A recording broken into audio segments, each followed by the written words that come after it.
Philadelphia, they say that tonight I can't even move out of the house. I know. So kanango genze nombuzani one nonye erinnya ly'eggamba nengamba bankugamba neze Shifa. Ono ye mwana muwala Hope Shifa nakawombe owa program weewuunyisa omwagalwawo eyavaayo okutambuliranga ku mazima n'okukugusizanga ensonga. Kale nno tumugoberere tetugenda kwejjusa. Yes, please. Jebale kanti Anna. Kale nawe jebale. Baneyo nansonyiwa okukubira ekiro ne mbadde njayitirako awo okulabako. Di kati mbadde njala kuyitirako awo okulabako. N'oyo. Nsambya. Wanje? N'oyo. Bane simanyi oba onzijjukira n'okunzijjukira. Mbuulire. Wannyambako eddanga tuli bato ne mmala ne ŋŋendako ebweru. Naye mbadde nyampitireko awo nkulabe nkweyanjulire. Wendi. Kale naye nsaba ondagirireko nsambya nga wo anti Anna. Oli wakati nsambya kitundu ki? Mbadde ndi wano saidi y'Amakindye. Wano Bakalama Road bwe batyo. Kati bw'oveeyo eno Makindye ja kutuuka wano waliwo Mubiru Road omanyiwo. Mubiru Road yawo. Kati ogende mu maaso ojja kutuuka ku kasomero ka Jusamu. Okwata olwo oluguudo lw'ekitaka. Tuuka ku Jusamu. Kubira enkunone. Kale. Mubiru Road otambulire ddala kutuuka kasomero ke bayita Jusamu. Jusamu ka primary. Ka primary awo. All right, kale, thank you. Ngenda kudda mukubire. Kale bambi. Kale. Hello. Kanje. Nkubidde anti Anna nambuuza ani ono. Ne mulimba nti bane naliko ewuwedda n'okusa bulungi n'onnyamba naye simanyi nti oyinza okundagira naye nzikiriza ntuuke wooli. Nkunyonyolo nansonyiwa okukubira ekiro ennyo. Andagiridde era ebyo byempandiisa nti andagiridde mbi njagala binootinga butabyerabira. Kati ngambe ntuuka kwako akasomero then I call her back. So kati kangende tusalire. Mukama yeebale mbadde ntidde. Tewali buzibu kasita okikoze. Yeebale nnyo mukwano. Naye kennyini. Kantu ngenda kubakubira. Bannange. Kale mukwano. Walabye message yange? Nagirabye mukwano. Aye twakatuuka okuva e Masaka nti olwo tuli wano ku express katugendeyo mangu. Kama akuwa omukisa. Amina. Tuze kola surprise tugenda sooka tuggyeko ettaala. Omuntu temamukanga na bitaala kubanga budde bwa kiro. Gyako ettaala.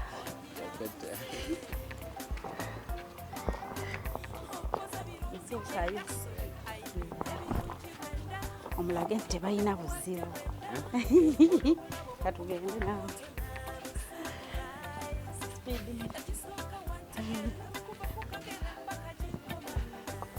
iPhone jojo okumpa when I reach there.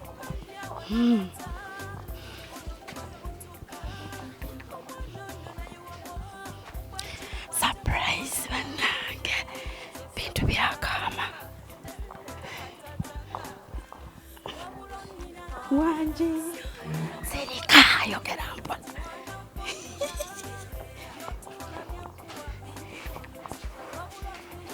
Surprise.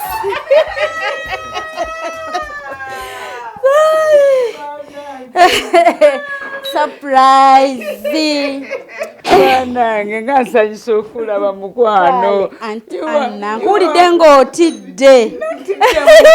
You are welcome, dear. Thank you. You are welcome, dear. Thank you so much. I know. I didn't expect you. Auntie, surprise. You are welcome, dear. Surprise bweba abantu bagwa bugwi. Banange, ntinde ekiro Eradde banyabo. Siba mutano banyabo. Bulungi. Si byotya. Bulungi. Munnange oyina gwe wakolera ebirungi. Banange. Yagamba nti mu bulamu bwe ye gwe hero we. Era yagadde ku celebrating gwe leero ku independence. Banange. Era agamba thank you so much Aunt Anna, you're my hero. Nange. I'm so excited. I fear to say that tonight I can't even move out of the house. I know. So kanango genza nombuza ani onenonye erinnya ly'eggamba nengamba bankugamba neze Shifa. Nze Shifa. Yes, dear. Omuntu yandaba nange nga nyina benkyalidde. Yandaba ku Baba TV nga nkola surprises nange nyinayo hero wange yamkolera ebirungi. And who is that one? Olowooza ani? I just mentioned the names, but I don't know. I was telling my sister, I have helped so many people. I was telling her when I was still teaching, I would pick children from school and put them in my home. Some of them you don't even remember them. That's what I was telling her.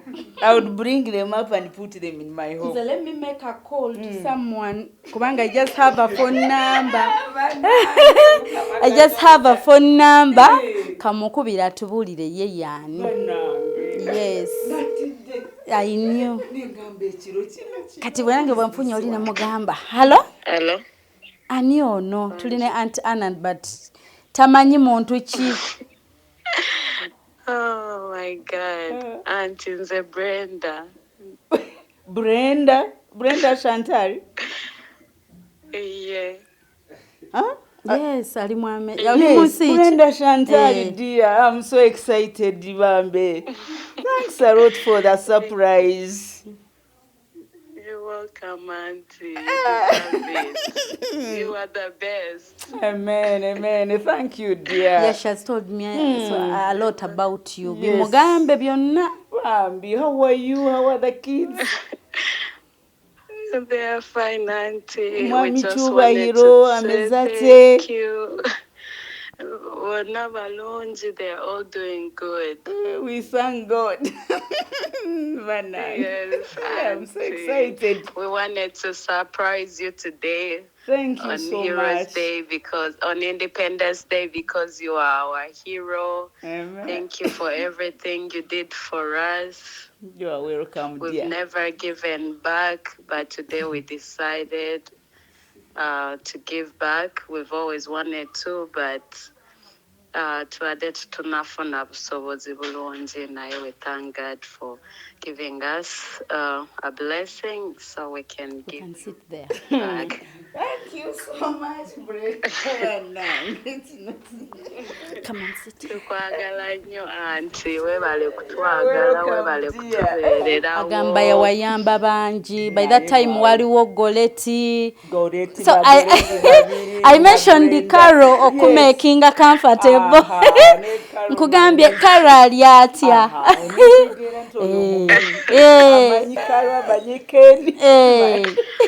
Kumba I was just getting tips nange what can I mention to make you comfortable. I'm so excited. But Ali so happy you were there for her. Moreover, ngatayinna bwamuyitta. Omuntu asobola okubeera relative wona atakuyamba. Ngatayinna obusobozi. And I thank God they have remembered. This is the time to Twasose kola research ne tubuuza oba oli Kabaale. Oba okyaliwo ensambya. So I had to make you direct me kuba naye yennyini tamanyi directions. Kati tajjukira Ash was young. Myaka emeka ejja emabega. There are many. Auntie anzejukize naye nze sijjukira naye. Walimu class. Very many. Yali nga mu oba P4. Ne Kabaale nagenda naye, you know. Yes. Me whenever I would stay with the child. Ne Kabaale twagendayo. Mambi dear. I'm so Anti excited. yatwagala nnyo nnyo nnyo nnyo ng'abaana be. Nzijukira nga tusomera ku Shimon. Bamaami baali tebalina busobozi nga banteeka ku taxi buli lunaku oluusi nga bantuuza ku kameeme nga nzija ku ssomero. Anti n'abagamba mumuleke omwana ajabeere wano nange. Anti n'atukwata nze ne bakorekero tubeera naye. N'atufaako n'atulabirira n'atuliisa n'atuyigiriza emirimu egy'ewaka n'atusomesa. Ku Shimoni yali deputy nga ffe tuli baana ba mugagga nga tebasobola tugoba ku ssomero. Because of Aunt Anne mwali bana ba mugagga nga teri abagambako. Yes, nga tebasobola tugoba ku ssomero nga n'emmere ey'okusomero tatukkiriza kugirya nga tugamba tugende waka tulye bulungi. Thank you for remembering. Atufaako bannange ng'atutuma ku Dorrington Road ndowooza eyali ebeera okumpi ne Shimoni ku Shoprite nga tugenda nga tugula amata, ennyama, buli kimu twalyanga bulungi, twabeeranga bulungi. N'atuyigiriza okusaba. olaba ebintu byokola nga you just doing it nga you just okitegedde okola mu bangi you never know who is going to come back. I thank God, Brenda. Thank you so much. I very much appreciate. I am also very touched. I feel like shedding tears because of happiness. Yes. My regards Thank to you, your Auntie, children for and the everything. family, and your husband and your mom. Yes. I'm so excited. Thank you. Tukikoze wamu ne maami tubadde twagala kukwebaza. Twagala nnyo otubeera ku mutima buli kaseera. Thank you so much. Okoze bingi, okoze bingi. Bali part of you. Count on them. Webali. Thank you so much, Brenda. I also love you so much. Thank you, Auntie. Yeah, and you will always be in my heart because with the other children, the Gorettis, you know, I had 2 Gorettis here. I've brought up children, and I think this is the time that God is opening for all that I did. I've been so kind, so generous in my life. Without any barrier. Whether I know you, when I would say child suffering from school, whenever they would bring that child in the office, that this child has problems, needs help, I would say bring that child in my home. And he would stay with the Brendas, the Carlos, you know what she says. I think that's what I've been.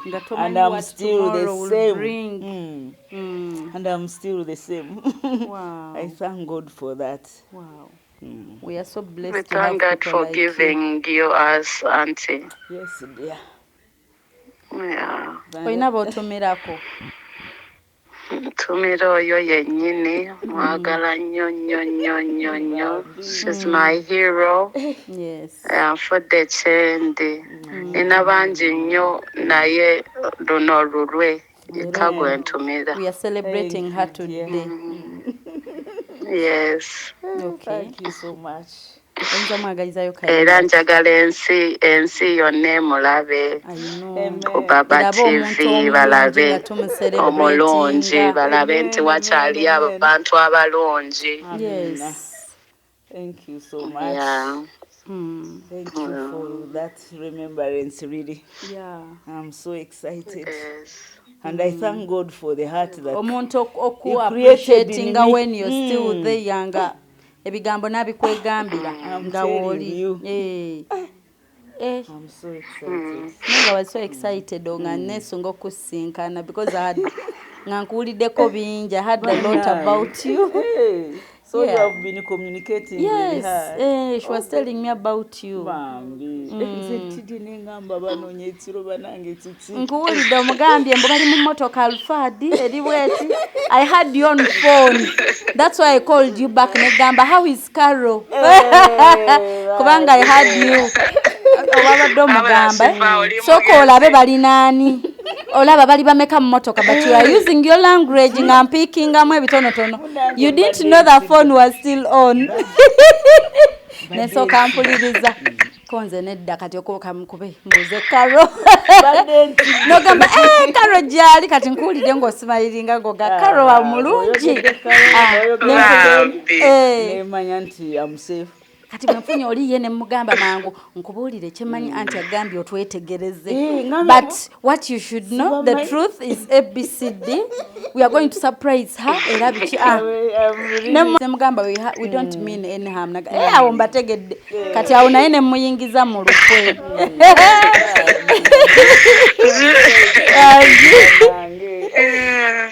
Wabula shefu oli mugezi nnyo. Chantal gwe nayamba. Ye Brenda. Ate Brenda ali eri. Enjuzi twayogera with her like yesterday. Nga otutesitinga tulabe if you're still around in Zambia nga toli Kabale. Kuba ne bo wandibadde Kabale, we are coming there. Are you sure? Yes. Tobadde tugenda kujja. So kati musiibule anti tusobole omuwa ebirabo bye bulungi. Auntie, I love you so much. Kiriza akakatono ke tukuwadde ebirungi bikyajja bingi nnyo nnyo. Neyanziza nnyo. Mukama yeyongera okubagabirira ne family yo. Plus our dear mom. Thank you so much. You. God bless you. Yes. Continue loving God. You said I used to teach you how to pray. Yes. Continue praying. Yes. Yeah. When you are with God, ochali munywevu. Mukama kumukisa. Amen. Mukwano tweyanziza. Kale shefa we nange nkwebaza webale kubeera nange mulungi oli fani wange. She's my fan. Wow. She's some tonafuna accident because my job requires me to move places. Okay. So we got a very serious accident with my team. Okay. Yawo bambi nanga shifa kankweyo $10 kuwa medication nga tamanyi. She just saw me ku YouTube nampereza obuyambi nanga I thank you for that munange. Era wankubidde ng'omanyi sikujjukira obeera neyanjula negane I saved your number. Mbeera ntya nga sikuyina mu simu yange omuntu eyali part of oli mu mbeera embi gye nayitamu enzibu. Thank you so much, bana. Ebale kusema. Ebale shefa nawe okola bulungi nnyo. Thank you dear. Kale batulabire bonna abali eyo. Thank you. Kale. Ojirabye surprise. Very excited and I did not expect it for sure. I know. Surprise was. Banange Mukama Katonda. Kitiibwa kideri Mukama banange. Amina. Makolanga bwayagala banange. So wano this is 500,000 mitwala 5. Amina. Agamba thank you so much. Aunt Anne, you're my hero. Kukeke agambye Aunt Anne, you're my hero. Happy Independence Day. Mukama Katonda kirungi okola ebirungi. Okay. This is your dress. Mukama Katonda nkwebaza kubanga oli wa kisa oli wa maanyi. Amina. Kwebaza olw'ekirabo eky'obulamu n'ensobola okulaba bino. Ate Mukama Katonda nkwebaza olw'okumpa omutima ogwagala abalala with nothing in return. Yes. This is what I have seen today. Amina. Thank you, Lord. Sanyise. Naffe tusanyise okusanga. So you just open doors. Wano eno bakadde eno bwe kati like this nekeggula. Okay, dear. Yes. mulina connection with Brenda. So from muno ojja kukola mushanana. Bannange. Munayagala okole mushanana. Ekitiibwa kidde Mukama. Thank you so much for that surprise from Brenda. Chantal, my daughter. This is your gift. Yagambye takulaba ku WhatsApp. WhatsApp esimu yange ate yabadde nga yayononesa internet yonna nga teriiko namugambye yesterday. Eggulo twanyumizaamu ne mugamba nti my phone internet yonna oba yakurashinze I don't know. So tubadde tucommunicatinga kuki nga tukolaawo wonna research. Mukama yakitegedde. Nayogedde naye yesterday bambi ne mugamba nti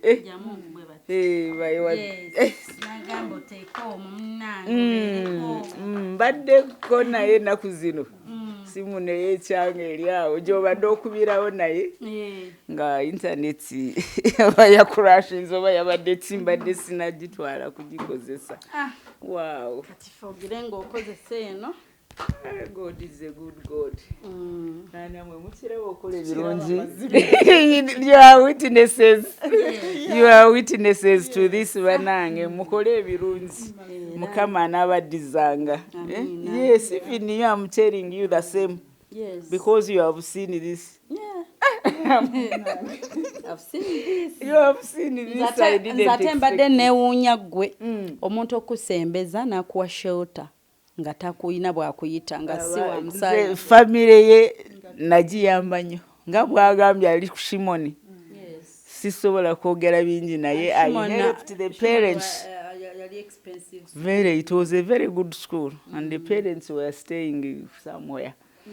But everything I would eat on, the parents would eat on that. Wow. Even what I would put on, sometimes I would help Mama. One time they stayed here in one of my double rooms here, free of charge when they was trying to settle. Yes. There are so many things. God knows I don't like repeating what I have done to people, but God knows. Yes. He's the one making these children remember. Yes. Ate baali baana bato omwana yali wa P4. Yali wa P3 alina kuwanga yali mu P3. Nimbeera naye n'abalala obugoleti nga mbadde mugamba kagoleti kali mu P1 nga kalina ebizibu nenkaleeta waka mu ba blender ne kamalirawo P7. Mbadde naye okumala nga amaze senior 4 waliwo omulala ngenze mba pickinga especially children with problems. I used to bring them near to me so that I help them. So I see the rewards from God.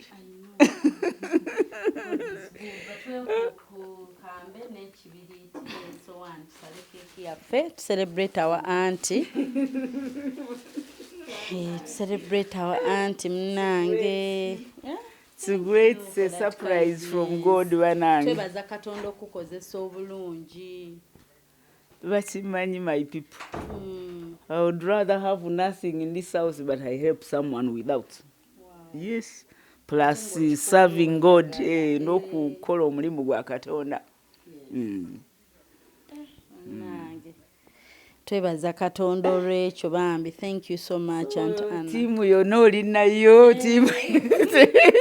tiimu yonna mubeera wamu, mukola wamu. Mukola wamu era bwe tumala wano buli omu adda gy'abeera. Programu eno ebeera ku Baba TV buli lwa Sunday. Saawa 10, buli lwa Sunday saawa 9 ez'emisana ne Saturday saawa 10. So teeka kompola mpola baba sinyo. Ku Sunday tosubwanga saawa 9 tukyalira abantu abakola ebirungi. Oli bwakiraba nange nyinayo jjajja wange, nyinayo anti wange, nyinayo mukwano gwange like abantu bali kujjukira abantu baabwe mu programu eno. That's good. Ngenda kubeera nga njiteekako baba. Azagiraba azagiweereza yenze Nakawombe Shifa Hope. Okay. Yes. Thank you. Neighbor out waitu akatuuka ndabe naga Shifa ne mugasi. Wanga tudde ali awo ali awo andabe naga shifate Alvin mama Alvin ndowooza atera okulaba program eyo mugambye mama Alvin mugambye yogera mpola tebakuwulira mama Alvin n'ekibiito kirese.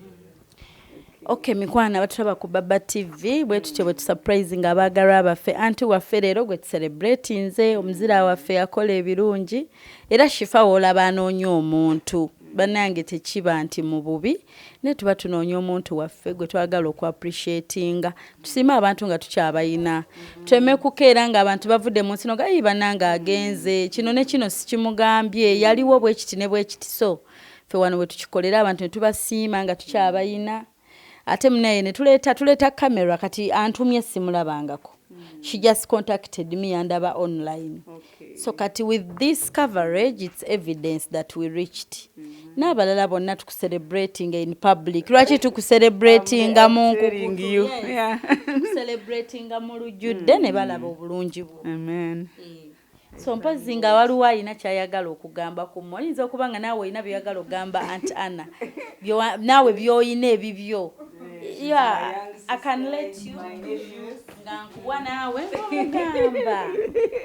So on a day like this nga celebrating a hero waffe. My elder sister Anna, really she deserves this. She has helped so many people, including myself, during my studies. Up to now, you can see I'm living with her within this period. Okay, it is not a long period, but I have been with her for some time now. She deserves whatever Brenda has done for her. Thank you. I also appreciate Auntie Anne. I'm here. I thank her for everything that she has done. She has helped almost everyone in our family. Yeah, she has a really good heart. I'm also here. She has helped me in my education. She has also provided for me. I really thank her and I wish her a long life. I always thank God for giving me that gift of being what I am. Helping people, kind at heart. Nedda. Yeah, I just do everything when I want it without expecting anything. I do good. I expect good things from God for sure. Ate batosuubira nnyo oluusi nti bantu oba mukolero oba anaasiima oba taasiime oba ki ye Katonda. At least I have done a lot. Eh? No one will say Anna has not helped. In so many areas, school fees, paid for children up to universities, many from the family. Okay. Yeah, without expecting anything. I know those who God touches, they come and appreciate. But this is has been wonderful. Wow. Mpeera ku advice eri abo abantu ng'alina obusobozi naye ng'awulira okweggyako okuwaako omuntu alina engoye nnyingi naye okuggyako awo ku muntu emmere waakiri eyonooneka n'agisuula nga tawadde muntu bampeera obubaka. Nze ku kyendabye olunaku olwaleero madamu njagala okuwa obubaka abantu bonna bw'oba ng'okyali mulamu ate Mukama ng'alina kaakuwaddeko akasinga ku muno. Be kind, be generous. Kubanga out of that we get rewards from God. Nze ndi mukkiriza njagala nnyo Katonda. Waliwo omuntu abeera n'ebintu n'ebivundira mu wardrobe engoye. Waliwo abeera ne sente nga talina gwasobola okuyamba agambe nti omuntu ono yanyambako. N'olwekyo nze abantu mbakubiriza abaami n'abakyala Mukama bw'akuwa omukisa naawe wa omukisa abalala. Nze kubanga mbeera mu kyaki mbuulira enjiri nyinza ogenda mu wardrobe yange engoye zonna ne zigwamu ne tuzitwala eyo mu kyalo kubuulira enjiri n'ensanga nga nsigaddemu nteno n'engamba oba Mukama n'azizaako ate n'ensanga nga wardrobe ejjudde. So bw'oba totodde Mukama tasobola okuzaako. Ne ssente kye kimu bw'otoola wali w'otodde Mukama alina kyayongerako n'olwekyo banange mbasaba Mukama bawadde mubeere generous muweeyo ku balala kubanga tetulina kye tugenda nakyo olunaku bwe luwanga lutuuse just a coffin and a whole of 6x3 byonna tubireka wano lwaki toyamba abantu nabo ne basanyuka n'olwakyo mbakubiriza nze nkulidde wano no mu Buganda nze nkulidde wano n'olwewa I mix up languages naye kirungi okuwa abantu Mama Alvin nze mbadde surprised omanyi okukola ebirungi Mukama n'akuddizako temulemeranga kukola ebirungi nze mbadde surprised kubanga olumu nasomesa omwana muto kati ali bweru yakoze bino ate taliwo yali mu pifo n'embeera naye enjo mama waliwo so nze ekino kibayigiriza okubeera n'abantu abawaayo omwala ono ali e America jangu namusomesa okuva mu pifo mu Shimoni nga muto ali America eyo gyali naye ansurprise nze banange nenfuna bino ebintu byonna ebirabo ng'agamba ani ndi hero we ebyo bye namukolera banange so abakyala abali wano nsaba akatono koolina okalye ne muno kubanga nze ndabye surprise mbadde sigitegeera lwakukola ebirungi si kubanga nali nanyo esente z'omusomesa ozimanyi nyawo responsibilities nazo nga mwe ziri naye nze akatono nga mpeerera abaana nga nkola ki nga mbasuza mbalisa bulungi mbagulira engoye mu katono ke nalina so olema okulowooza nti bw'oba olina akatono kakokoka nze nalekanga mu nyumba muno nga temuli kyakulya naye nentwalira omuntu ebyokulya nenshopping nemutwalira nga muno tebirimu nga bwenkomawo nze nga njiye ebyange okuwaayo kirungi kubanga wojja Mukama waaza Mukama mulage nti naye bwakuwa kigasaako n'abalala obeere beneficial ne ku balala Mukama bwakuwa abalala kino kyakulabirako bakyalamu abasobodde okujja nange omukisa guze wano sawa 3 z'ekiro nga Mukama yaguteesese nga ntidde nti ababa nkyalira ekiro baani nentya omanye ebyakati abatambula kiro baba bali ku byawe naye nga Mukama aleese omukisa bakyalamwe Mukama Katonda yaguleese guvuda America ku mwana gwe nayamba nga muto nga enjo mukulu yali muto ku enjo so abalina muyambe kwa abalala muweeyo n'obwoba olina akatono kagabaneko ne muno ewulire essanyu mu mutima kyekirungi kye tulina okukola ng'abantu Mukama Katonda be yatonda mu kifaananyi kye tweyanziza olw'ebigambo ebyo era nga kyemmanyi nti waliwo alina kyajjeemu era waliwo afunyemu ekyokuyiga bino ebirabo tubyewa naye wabawo message eyo enkulu eyo ebigambo ebyo kubanga mune abantu nze bamanyi okunkubira ne bagamba shifanze embeera kamulimbaayo ku keeke sinzazigaba gwe kusiga ensiga ennungi bino ebintu babikolerera ate abantu babuli golaba mu programu eno boogera nga tokikoleredde olina okukikolera goba oyagala bakukyawe obeere mu nsi nga toliiko banne gwe siga obukyayi siga ettima siga obutaagaliza gwe bwoba oyagala era naawe bakuddize laavu era siga laavu bwoba oyagala bakugabire era naawe gaba gwe oyagala bakukolera ebintu gwe byotakola yino smartphone yo waneeno munange olaba Mukama byakola banange mukole ebyekisa muyambe naddala abatalina n'atalina bw'oba olina muwe mutuukirire omuwe banange twebaze Katonda Mukama kitange taata mu linnya lya Yesu Kristo erisinga amanyi gonna Mukama neeyongera okuyimusa n'okusinza kubanga tewali wakwenkana. Oli Katonda omulungi, Katonda eyatonda mu kifaananyi kyo Mukama wange, Katonda ow'ekisa nkwebaza olw'olunaku olwaleero kubanga walumanya Mukama taata nti ekiseera nga kino surprise eno ejja kujja ng'evudde wa Brenda Chantal ne famire ye okujja mu nyumba yange Mukama olw'ebyo ebirungi bye nakola Mukama wange nkwebaza kubanga sinze neetonda naye nkwebaza olw'omutima ogwo mulungi gwe wateeka munda mu nze okutuusa olunaku olwaleero.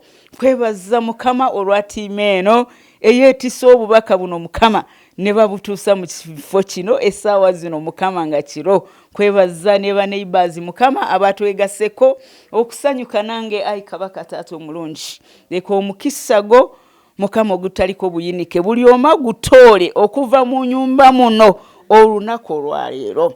Ate ne Brenda ne famire Mukama weeyongere Mukama okubawa omukisa ogutaliko buyinike obagabirire wonna we batodde bino Mukama kitange taata weeyongere okuzaawo.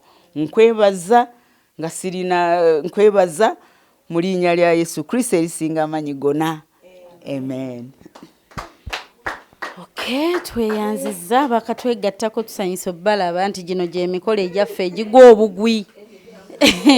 Jigwa bugwi tebaayo kaadi tebaki. Tugenda sala keeki yaffe. Tugenda bbala tukwate akambe waggulu tubale okuva ku 10 tukwateko tumukwatireko muteekeeyo ku mukono. Okay, tubale 10 10 9 8 7 6 5 4 3 2 1 0.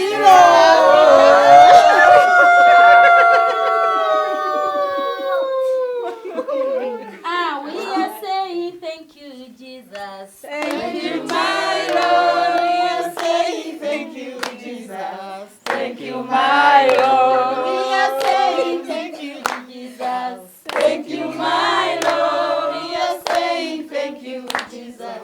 Thank you, my Lord. All right, okay. Tuba tusalire ku keeki yaffe.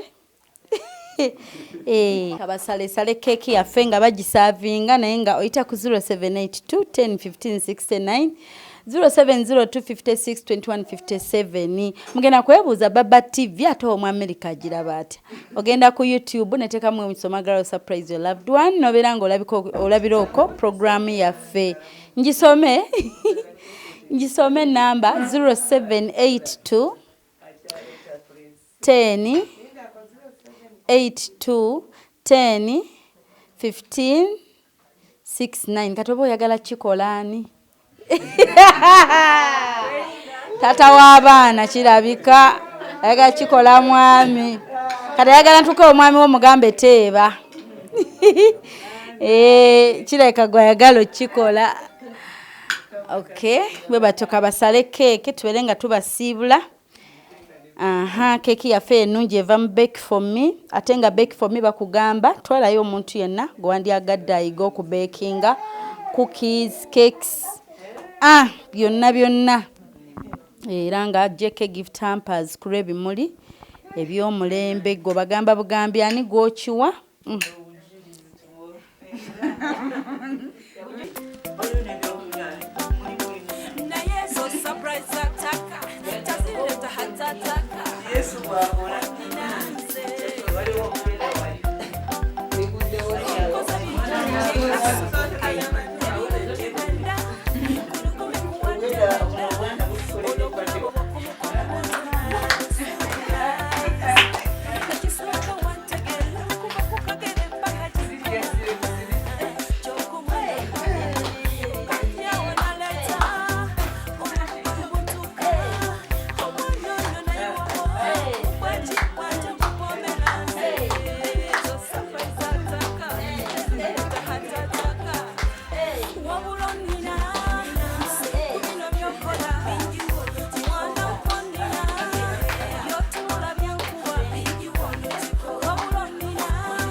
Thanks so much.